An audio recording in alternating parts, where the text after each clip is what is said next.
梅原龍三郎の作品黄金の首飾り。赤の詩学と裸体美の確立。赤が先行する風景作品との出会い。黄金の首飾りという題名を目にしたとき、鑑賞者はおそらく黄金に輝く装飾品に目を凝らすことを想像するだろう。だが、実際にこの梅原龍三郎の1913年作を前にした瞬間、目を奪われるのはむしろ、その背後に広がる情熱的な赤である。裸婦の体を包み込むように塗られた背景の赤は単なる装飾ではない。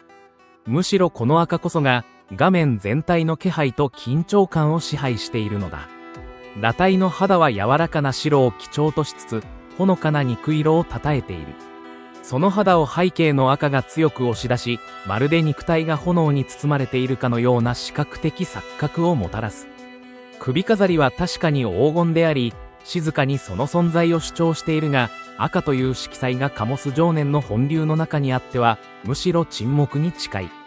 こうして、題名に反して主役の座にあるのは、装飾品ではなく色そのものなのである。ルノワールの薫陶と色彩の覚醒梅原龍三郎は1908年から1913年まで長くフランスに滞在している。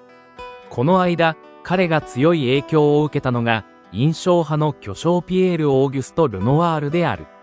師弟関係にあった梅原とルノワールの関係は、単なる技術的継承にとどまらず、芸術における感性の本質的な授受であった。ルノワールはかつて梅原に、君は色彩を持つと評し、デッサンは勉強で補うことのできるものだが、色彩はタンペラマンによるものだと続けた。この言葉は、梅原にとっての色、絵の覚醒であり、以後彼の作品において色彩は単なる表面の装飾ではなく、構造を規定し、空気を生成する媒体となってゆく。黄金の首飾りにおける赤も、そうした体質としての色彩の現れである。人体の肉感を浮かび上がらせるための補色的な対地ではなく、それ自体が一種の生理的エネルギーとして画面に注入されているのだ。赤と肉体視覚と感覚の交錯この絵画において、赤は単なる背景ではない。むしろそれは、裸婦の肉体を取り囲む空気そのものであり、感情的な共鳴を導く色彩の皮膚である。西洋絵画の文脈において、赤はしばしば情熱、官能、愛憎の象徴として用いられてきた。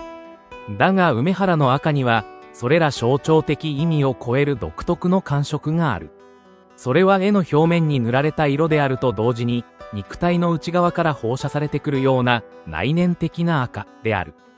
裸婦の体は、見る者の視線を正面から受け止めることなく、どこか遠くを見つめるように、もしくは何かに聞き入っているように、内向的である。この視線のそらしによって、見る者は体の表面の感能だけでなく、内容に存在する感情や精神に近づくことが許される。赤い背景は、まさにそうした精神的な内在性を視覚化するために置かれているのではないか。裸体の近代、見られる体との距離黄金の首飾りが書かれた1913年という年は、日本美術史においても近代化が大きく進行していた時期である。裸婦表現も単なる西洋模倣から独自の美意識を模索する段階にあった。西洋ではすでにヌードは絵画の主要テーマとして確立されていたが、日本では裸体の公開展示には未だ慎重さが求められていた。この時代にあって、梅原は裸婦を主題としながらも、その肉体性を過剰に強調することなく、あくまで絵画的構成の中に組み込むことで、裸婦像に対する新たな視点を示した。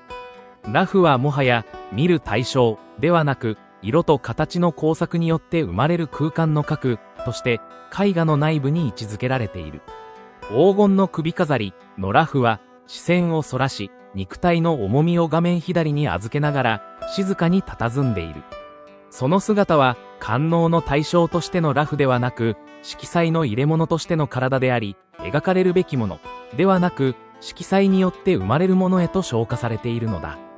フォルムの解体と再構成近代への跳躍梅原の裸婦は、デッサン的厳密さを追求するというよりも、形態そのものが色彩とともに呼吸するような造形意識に支えられている。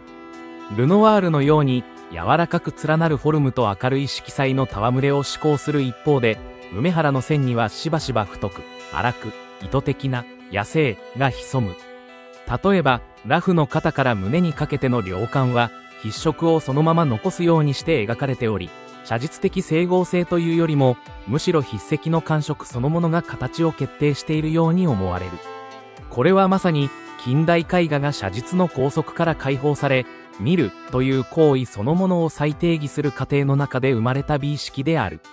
黄金の首飾りは、その意味で描かれたものではなく、画面上に現れてきたものであり、梅原の筆の速度や衝動、即興的判断が画面の随所に痕跡として刻まれている。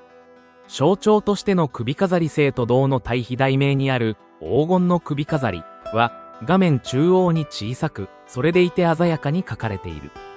体の肉感と背景の赤が互いに呼応する中で、唯一この首飾りだけが冷ややかな金属的質感を称えている。このコントラストは、絵全体の銅の力学に対して、正の象徴として機能している。首飾りの輪郭は丁寧に追われており、そこには色彩の爆発とは異なる職人的な手の気配がある。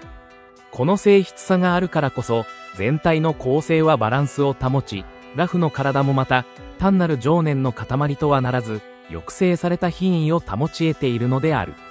首飾りは、体を装飾するものというより、色彩と肉体の劇の中にあって、一つの制御装置として存在している。まさに、黄金の首飾りとは、色彩の本流をつなぎ止める一点の静寂なのである。